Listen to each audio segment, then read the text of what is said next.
This is something from when I was a kid.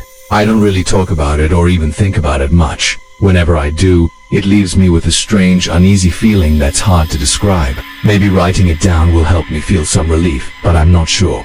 I went to a boarding school in the suburbs, starting in 8th grade and staying through most of high school. I shared a room with a kid named Weston. We weren't close at first, just two people thrown together like everyone else. But over time we got used to each other. The room was simple: 2 beds, 2 desks, and a small shared closet.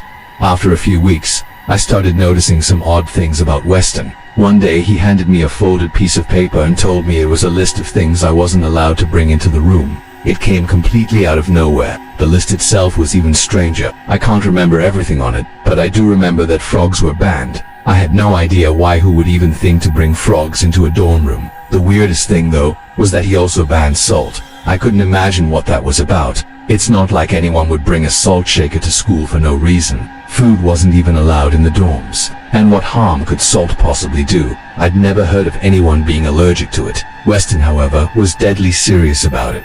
He wasn't joking either. This kid didn't seem to know what humor was. He also had this unnerving habit of muttering to himself. Not just occasionally, but whispering full conversations under his breath, especially at night when the lights were off. Sometimes I'd catch bits of what he said, like he was talking to someone who wasn't there. It was creepy at first, especially when it woke me up, but eventually I got used to it.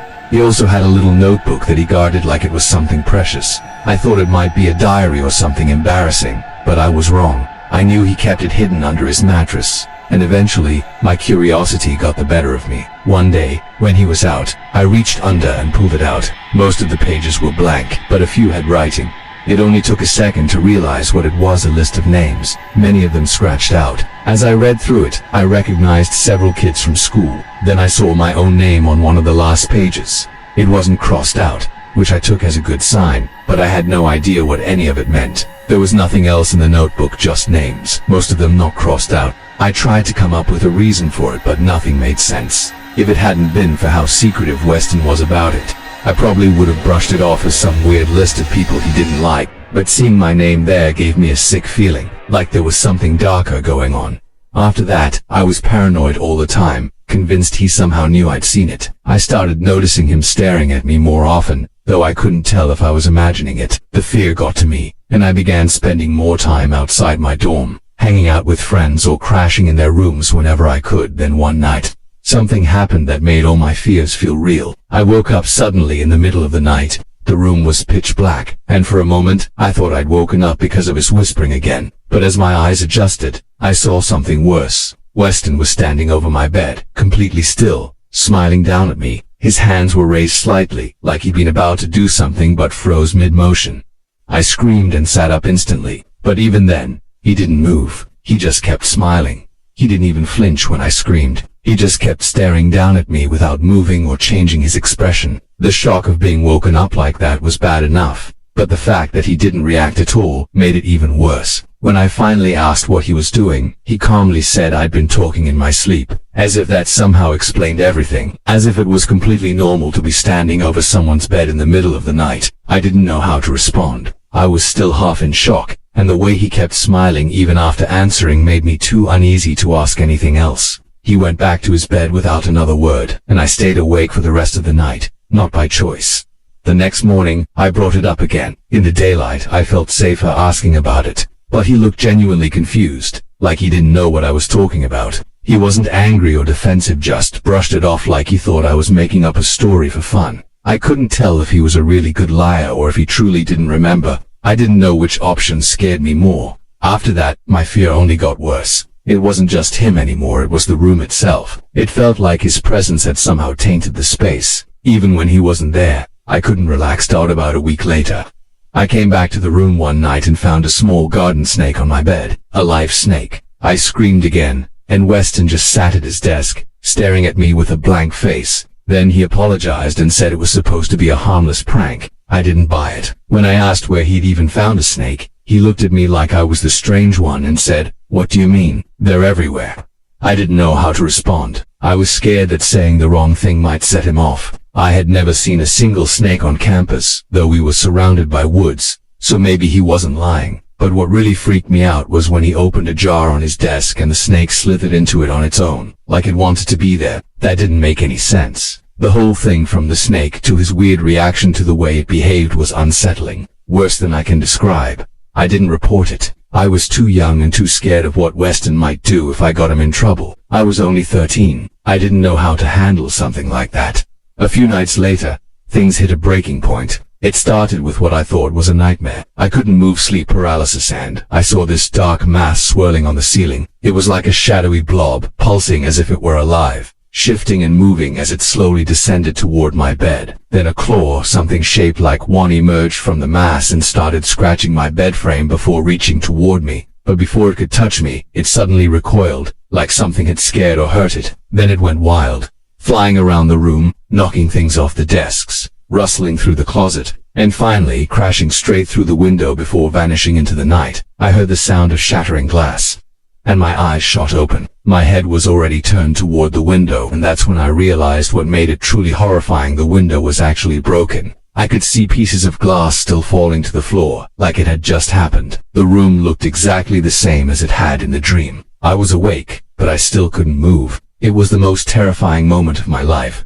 When I managed to turn my head, I saw long scratches on my bed frame, exactly where the claw had been in the dream. The fear stayed with me, even after I could move again. My first thought was that Weston had something to do with it. I rushed over to his bed, but he was sound asleep, even snoring. I didn't believe it. I thought he was pretending, so I shook him hard. But he didn't wake up. I kept shaking him, and the longer he stayed asleep, the more I wanted him to wake up, even though I was terrified of him. I didn't know which scared me more, the idea that he had done it, or the possibility that he hadn't, and that what I saw had been real.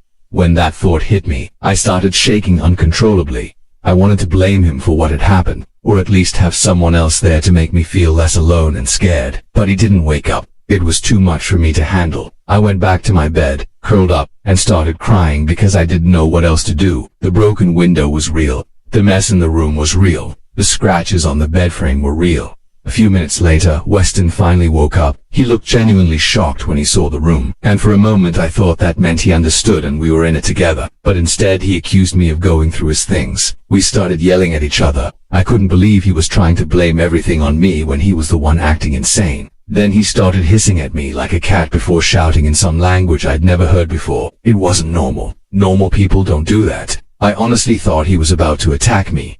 Things get blurry after that. The resident advisor came to our door, probably because of all the noise, and escorted both of us out. I ended up sleeping in an empty room that night. When I woke up the next morning, I was freezing. It took me a few seconds to realize the window in that room was wide open, even though I knew for sure I'd closed it. No one else was supposed to be in there. That's when I completely lost my ability to explain things rationally. I had been trying to convince myself that what happened the night before had a logical reason, but that open window destroyed that idea.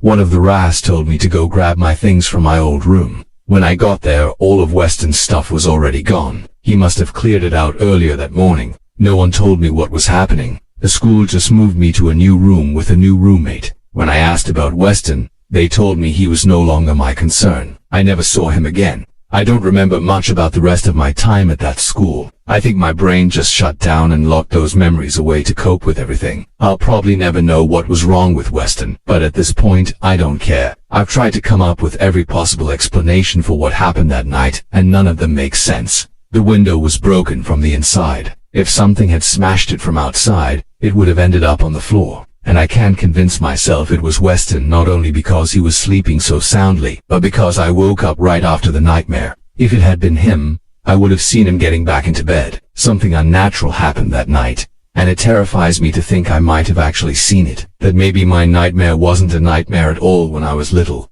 My parents used to send me to my grandparents' farm in Pennsylvania for 2 weeks every summer. The house sat on about 40 acres. Most of it woods rather than farmland. My cousin Francisco would go for a different 2 weeks because our parents wanted to give my grandparents a break between visits. I always went during the first 2 weeks of July, and he always went for the last 2 weeks of August. The house had 3 floors, though the top one was just an attic with one finished room that had been my dad's when he was my age. That's where I slept. The ceiling sloped down on both sides, and there was one window that looked out over the backyard toward the woods. My grandparents went to bed early, usually before 9, and my parents told me it was rude to stay up after them. So, once they said goodnight, I stayed in my room. I never went to sleep right away though. I'd read with a flashlight or play my Game Boy because there wasn't much else to do. The first summer there was normal, but during the second summer, strange things started happening. One of the first nights I was reading in bed when I heard soft footsteps coming up the attic stairs,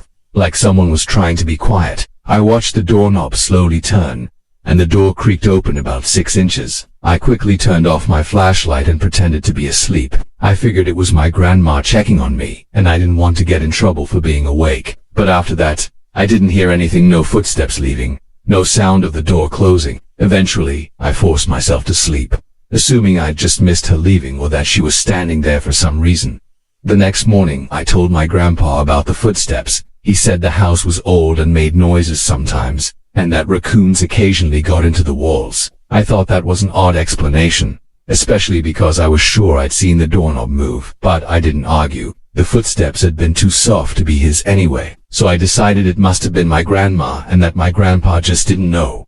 3 nights later, I woke up, or at least I think I did, because my bed was shaking. There was someone standing at the foot of it. It was dark, but I could make out a figure. I couldn't tell which of my grandparents it was, but it scared me all the same. I closed my eyes and silently counted to 100. When I opened them, the figure was gone. I convinced myself it had just been a dream, but deep down, it didn't feel like one. When I woke up the next morning, my closet door was open, even though I knew I had closed it the night before. That made me question whether I had actually been asleep. I started to suspect that my grandma might have been watching me while I slept. As ridiculous as that sounds, it was the only explanation that seemed to make sense at the time. Older people can sometimes lose control of their thoughts. After all, it scared me, but I didn't want to say anything to my grandparents again because I didn't want to upset or disrespect them. Similar things kept happening over the next week or two. By the time it was finally time to go home, I was relieved. When my mom came to pick me up, I told her everything that had happened. She laughed and said there was no way my grandma would get out of bed once she'd fallen asleep. Then she told me I had an overactive imagination and that old houses made strange noises. She also mentioned that Francisco had never complained about anything when he stayed there. Hearing that made me question myself and start to think I really might have imagined it all. The next summer I went back and the same things happened again. I never saw my grandma's face, but I was convinced it was her. I started going to bed much earlier, hoping that if I was asleep, I wouldn't experience anything strange. As the years went by, my parents eventually stopped sending me to my grandparents' farm. And honestly, I was glad. My grandparents passed away when I was in college, just a few weeks apart. Their funeral was one of the saddest experiences of my life. On top of the grief, I had to talk to relatives I hadn't seen in years, which I wasn't looking forward to. One of them was my cousin Francisco. Even though we were around the same age, we'd never really gotten close, and it didn't take long to realize we didn't have much in common. The only thing we really shared was our time at the farm. Not knowing what else to talk about, I brought it up. I told him everything about the footsteps, the figure at the foot of my bed, the closet door opening. I even mentioned my theory that it might have been our grandma. I expected him to laugh or maybe agree with me, but instead, his face went blank. Then he said something I'll never forget. "That's nothing. That thing used to touch me." I felt sick listening to what he told me next. He said the same figure would stand at the foot of his bed every few nights, but unlike me, it didn't just watch him. He said he'd feel the mattress sink, like it was sitting down, and then fingers would start tracing his face. Sometimes it would grab his wrist and hold it tightly. He said he would keep his eyes shut and stay completely still until it went away. I asked him how he knew it wasn't one of our grandparents. He said he could feel that the thing touching him had rough, scratchy hands, nothing like theirs. I stared at him in disbelief. I couldn't understand why he would keep something like that to himself. When I asked, he told me he hadn't. He'd told his mom about it several times, but she didn't believe him. In fact, she got angry whenever he brought it up. Eventually, he stopped talking about it and convinced himself that if he stayed still with his eyes closed, he'd be safe. Hearing that was terrifying. It confirmed that what I had experienced wasn't just my imagination, and it made everything feel so much worse. Francisco and I never talked about it again, and it was clear we both just wanted to forget the whole thing and leave it behind with the rest of our childhood. But if it wasn't my grandma who was coming into my room at night, I don't like thinking about what that means. The way Francisco called it a thing still chills me. Yet, The idea that it might have been an actual person is just as horrifying, because if that's true, it means someone our grandparents didn't know about had been living in their house for years. Asterisk.